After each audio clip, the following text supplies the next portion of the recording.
Transit Sports TV back again, taking my evening walk. You can see what a beautiful park this is. This is where I take my evening walk to keep fit, to keep bringing these videos. But I just had to do before, but I had to, after watching that game, Liverpool against Athletic Bilbao, I saw some things and I started to share with you guys. And I would like to know what you think about this. From the machine, the 12 horsepower machine, attacking machine that Arne Slot is building in Liverpool, to what could be, who could work against them, and then of course other teams in the EPL this season against Liverpool. So let's get on to it. Don't forget to subscribe if you have not done so. Hit the like button, and most especially, I really want to know what you think about this, because the question is, what is Arne Slot thinking? I'm seriously, what is Arne Slot really thinking? What is he thinking? Because the amount of options that Liverpool are developing in the attacking phase of their game is frightening, and I'm beginning to get worried. I was thinking before that uh, Liverpool don't, when you sign this amount of players, it takes them time to play. And sometimes, most times, it doesn't work out, and then the team will lose that. But from what I've seen so far in the preseason, is really getting frightening. And Mo Salah doesn't look like he's stopping in any way.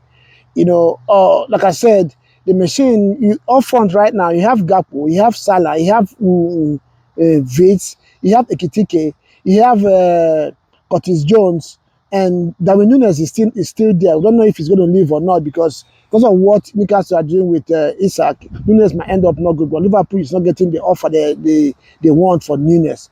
So when you put all these together, the kind of pace and the talent that they have in that team right now, then you have Frimpong on the right back, who is a good defender per se, but again, the pace he adds to Liverpool attack as well.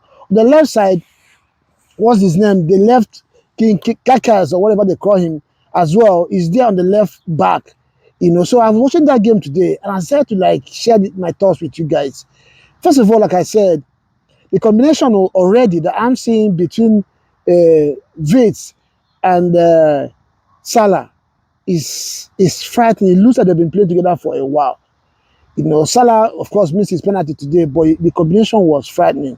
Then you go on the left side and the center attack. You see Ekitike doing exactly what he was doing in Dortmund, in Frankfurt. Then Gakpo continued from where he stopped last season. I know you were going to say hey, just preseason, but bro, what I have seen Liverpool going forward this season is very frightening. If you can't hold your own, if you cannot attack Liverpool are going to stifle you.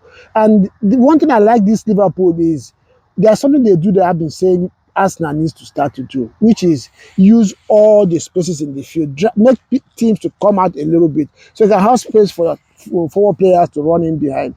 And that they did today, and they got the goals, and they've been scoring goals in this summer. So let me know what you think. And when Diaz, I didn't understand Diaz leaving, but when you see Ekitike, you will understand why Diaz left. Yes, last season was his best season in Liverpool. He scored, I think, 12 goals and about 7 assists. But for what I've seen in Ekitike looks like he's going to have way more end product than Diaz. Diaz is a chaotic player. Of course, he comes with that energy. He comes with, he causes havoc in the opponent's 18.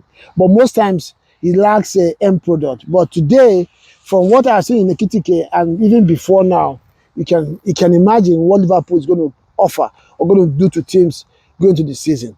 But having said that, again, if you watch that game, or if you didn't watch it, go and look at the highlights.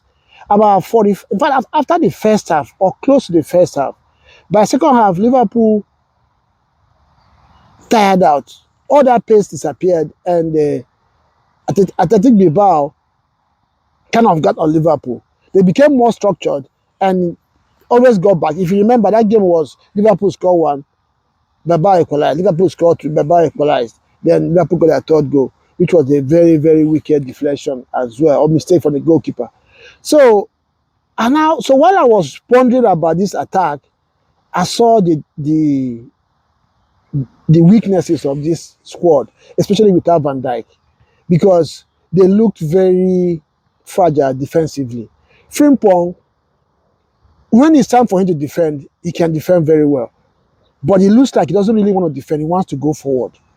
So, and we know EPL, teams will study, they will figure you out. Teams in EPL, sometimes they're not scared to lose. So long switch against Liverpool, Liverpool will struggle. If they meet teams who are brave enough to come forward, Liverpool will struggle defensively because you have almost 7 of your players who their first instinct is to go forward. So that would be my fear for Liverpool this season. But in terms of what they are doing, what they are building going forward, you can imagine adding Isak to that.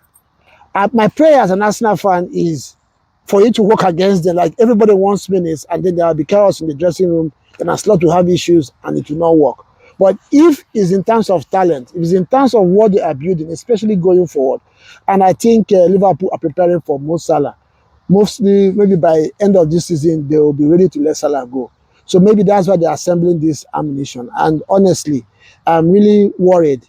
The only hope I have is like what I mentioned, defensively, they look very frail. So let me know what you think. Do you think Liverpool, obviously, are defending champions, they are favorites. But do you see, what's your take on Liverpool? What is the take on this squad, Liverpool?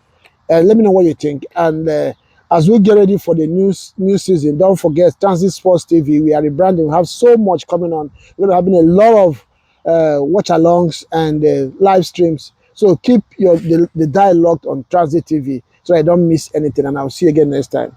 Ciao.